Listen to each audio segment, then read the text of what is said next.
To kind of stress.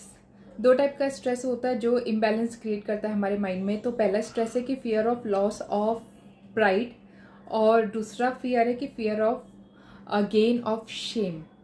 तो ये जो दो फियर होता है ना, ये हमारा एनिमल ब्रेन को एक्टिवेट करते हैं, जिसको बोलते हैं एमिग्डाला।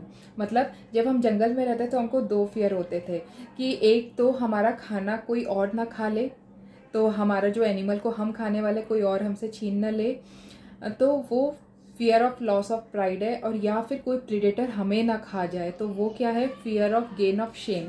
तो रूट कॉज ऑफ सफरिंग क्या है कि हम ना दो चीज़ों से एडिक्टेड रहते हैं। या तो एक ना हम फैंटेसी से एडिक्टेड रहते हैं कि हस्बैंड ऐसा होना चाहिए, मैरिड लाइफ ऐसी होनी चाहिए, बच्चे ऐसे होने चाहिए नो, सो गुडी गुडी डिसिप्लिन्ड और एकदम ऐसे लाइफ ऐसे होना चाहिए, घर ऐसा होना चाहिए, ब्ला ब्ला ब्ला। तो ये जो फैंटेसी से हम एडिक्टेड रहते हैं ना, तो गैप जितना होता है ना फैंटेसी और रियलिटी में, जितना ज़्यादा गैप रहता है, हम उतना ज़्यादा लाइफ में सफ़र करते हैं इमोशनली और साइकोलॉजिकली।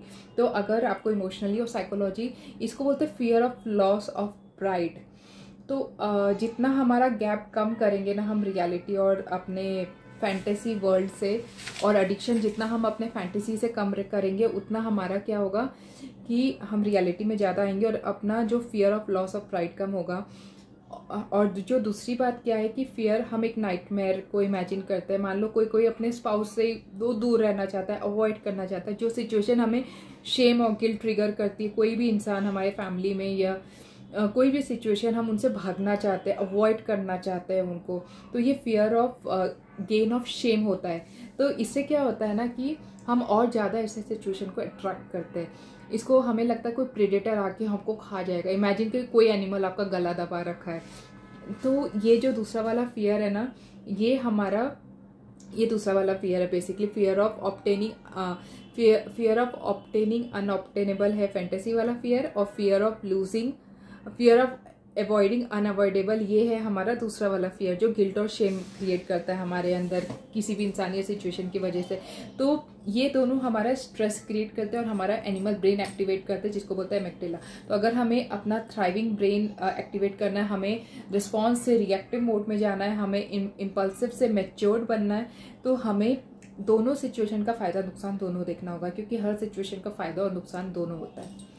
तो अगर आपका जो फैंटेसी है, जो आपका प्लेजर है, उसमें पेन भी आएगा प्लेजर के साथ, और अगर आपका जो ये पेनफुल मोमेंट जिसको आप इमेजिन करते हैं, उसमें आपका प्लेजर भी है, कुछ एडवांटेज भी है। जैसे फॉर एग्जांपल, अगर जैसे मेरा हेल्थ कंडीशन मेरे लिए नाइटमेयर था, जो बैक का इशू मेरे को हुआ, लेकिन उसके साथ प्लेजर ये आया, एडवांटेज ये आया कि उसकी वजह से मैंने हेल्थ का इंपॉर्टेंस सीखा। मैंने बहुत जल्दी अपने हेल्थ को अपने हाथ में ले लिया। लोग फॉर ग्रांटेड लेते हैं।